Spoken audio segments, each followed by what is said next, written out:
کیا مولانا مودودی نے اپنی کتاب خلافت و ملوکیت میں حضرت عثمان کے بارے میں تنقید کی ہے؟ یہ جھوٹ ہے جی، آپ خود پڑھ کے دیکھ لیں. میرے پاس ایک بھائی آئے، مجھے تو خیر بعد میں پتا چلا ان کا تعلق داعش کے ساتھ تھا. تو عرب ملکوں سے یہاں آئے، وہ عرب میں ہی پیدا ہوئے تھے، اردو بھی ان کو اچھی آتی تھی کیونکہ ان کے ماں باپ پاکستانی تھے. تو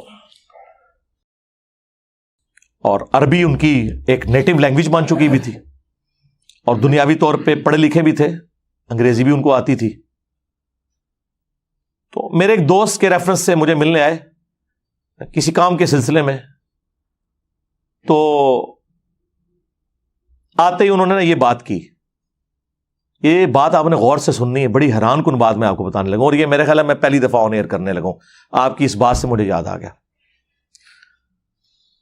تو مجھے کہنے لگے کہ خلافت و ملوکیت میں مولانا مودودی رحمہ اللہ نے سیدنا عثمان غنی رضی اللہ تعالیٰ عنہ کی توہین کی ہے. میں نے کہا نہیں،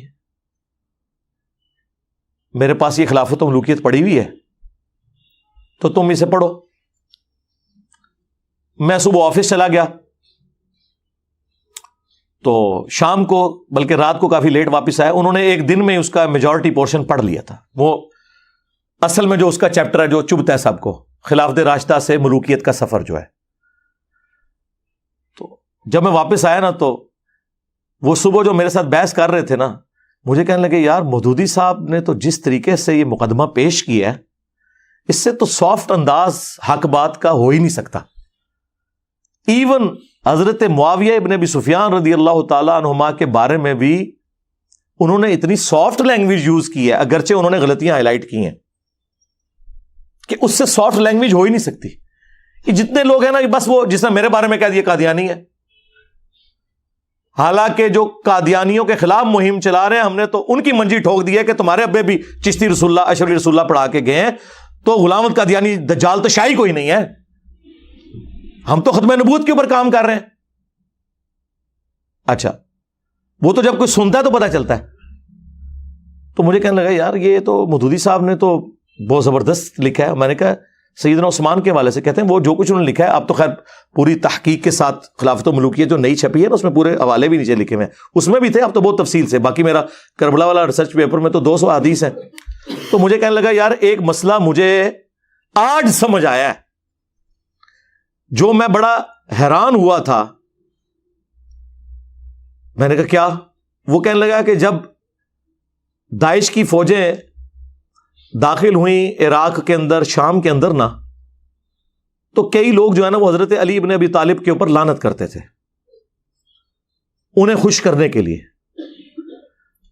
تو وہ کہتا ہے کہ ایک آدھ سفر میں بھی ساتھ تھا، تو جب انہوں نے حضرت علی پہ لعنت کی تو ہم سب لوگوں نے تو اپنے کانوں کو ہاتھ لگایا، کیونکہ سنی تو حضرت علی کی رسپیکٹ کرتے ہیں.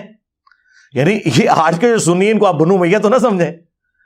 بنو امیہ کی نہیں دال گلی، تو اگر ان کی دال گلی ہوتی تو بخاری مسلم میں سب و شتم کی روایتیں تو نہ لکھتے، اور بنو امیہ کا رد تو نہ کرتے امام بخاری امام مسلم حضرت علی کی شان میں حدیثیں لے کے.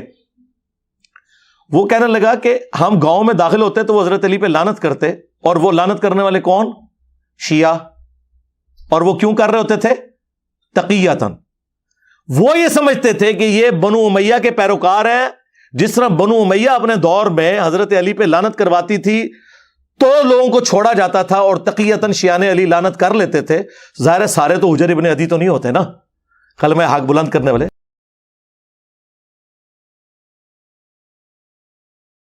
اور وہ بھی جائز ہے جان بچانے کے لیے اگر کوئی کلمہ کفر بھی بول دے.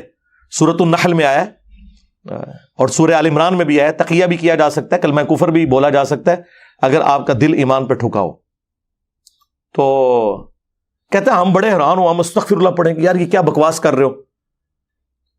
تو وہ آگے سے کہتے ہیں کہ نہیں، جو بنو امیہ ہے وہ تو ہم سے ڈیمانڈ کریں گے یہ. تو کہتا ہے کہ اس وقت ہم لوگ پھر ان کو یہ کہتے تھے کہ یار یہ تو بڑا گناہ کا کام ہے، ہم نے یہ کیوں کروانا ہے، ہم تو چاروں خلفاء کو مانتے ہیں. ٹھیک ہے، اور جو ان کے امیر وہ تو خود سید ہونے کے دعوے دار ہیں، اپنے آپ کو ہاشمی کہتے ہیں. یہ میں کوئی داعش کے فضائل نہیں بیان کر رہا، میں اس وقت علمی گفتگو کر رہا ہوں. مجھے تو جتنی بھی جہادی تنظیمیں ہیں، داعش ہو، القاعدہ ہو، ٹی ٹی پی ہو، باقی ان کے ساتھ سنگین نوعیت کے اختلافات ہیں، وہ ایک معاملہ الگ سے. لیکن میں آپ کو ان پرنسپل یہ بات بتا رہا ہوں کہ وہ نوجوان پھر کہنے لگا مجھے آج یہ بات سمجھ آئی ہے، اس وقت تو ہمیں بڑی حیرانگی ہوئی تھی، لیکن جب میں نے خلافت و ملوکیت پڑھی پھر خیر میں نے اسے جب بخاری مسلم سے احادیث بتائیں، ابو داؤد سے، سنن نسائی سے، المستدرک للحاکم سے، تو کہتا مجھے اب پتہ چلا کہ اچھا یار یہ بات واقعی تھی کہ بنو امیہ کے دور میں یہ کام کروایا جاتا تھا، اور یہ ہم نے پریکٹیکلی چیک کیا ہے کہ شیعان علی نے ہمارے شر سے بچنے کے لیے حضرت علی پہ ہمارے سامنے لعنت کی، تو ہم کہتے تھے یار ان کو کیا ہو گیا، ہم نے تو انہیں کچھ بھی نہیں کہا، اور حضرت علی تو ہمارے لیے بھی رسپیکٹیبل پرسنالٹی ہیں، جو میں اکثر جو ہے وہ اہل تشیع حضرات سے بھی کہتا ہوں کہ اہل سنت کے تو ہاتھ پاؤں بندھے ہوئے ہیں، جس طرح مسلمانوں کے ہاتھ پاؤں بندھے ہوئے ہیں کہ ہم کرسچنز کی رسول اللہ کی شان میں جو گستاخی ہے یا خاکے بنانا، اس کے اگینسٹ غصے میں بھی آ کے تصور نہیں کر سکتے کہ ہم عیسیٰ ابن مریم کی توہین کریں، کیونکہ ہمارے ایمان کا حصہ ہے۔ ہمارے نزدیک جتنا بڑا کافر رسول اللہ کا انکاری ہے اتنا بڑا کافر ہی حضرت عیسیٰ کا انکاری ہے۔ لا نفرق بین احد من رسلی، مرتبے میں فرق اپنی جگہ، تفضیل بین الرسل وہ حق ہے، تلک الرسل فضلنا بعضهم علی بعض، لیکن تفریق بین الرسل یہ کفر ہے۔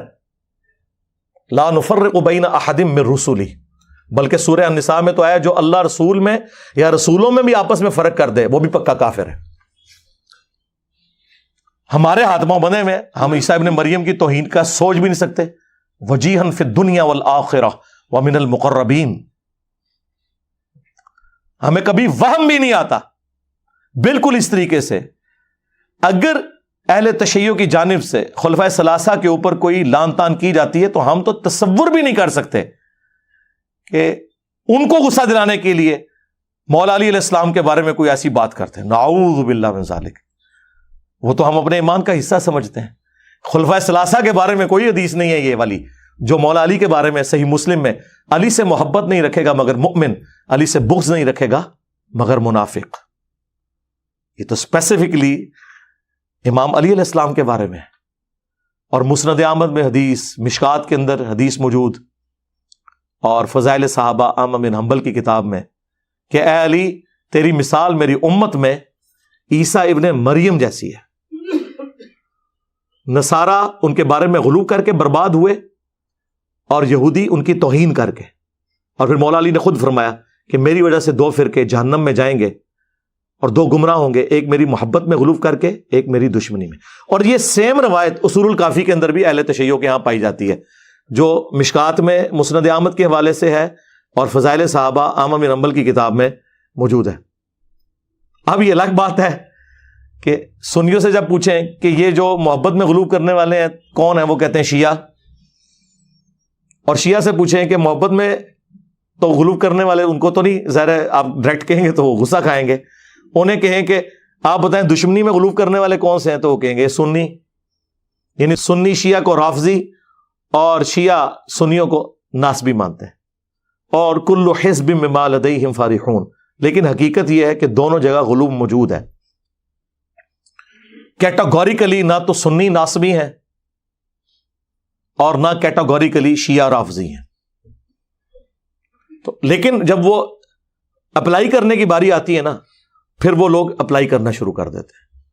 تو آپ اندازہ کریں کہ آج کے دور کے اندر بھی یعنی وہ مسکنسیپشن جو صدیوں سے چلتی آ رہی تھی، جو کتابوں کی حد تک تو درست تھی، لیکن وقت کے ساتھ ساتھ میں سمجھتا ہوں کہ عمر بن عبدالعزیز رحمہ اللہ جو اسلام کے پہلے مجدد ہیں، انہوں نے جس طریقے سے اس ایشو کو ہینڈل کیا، قیامت تک کے لیے اس فتنے کو دبا دیا جو بنو امیہ کے ممبروں سے لعنت ہوتی تھی 60 سال تک، اور انہوں نے سورۃ النحل کی وہ آیت خطبے میں داخل کی، ان اللہ یأمر بالعدل والاحسان۔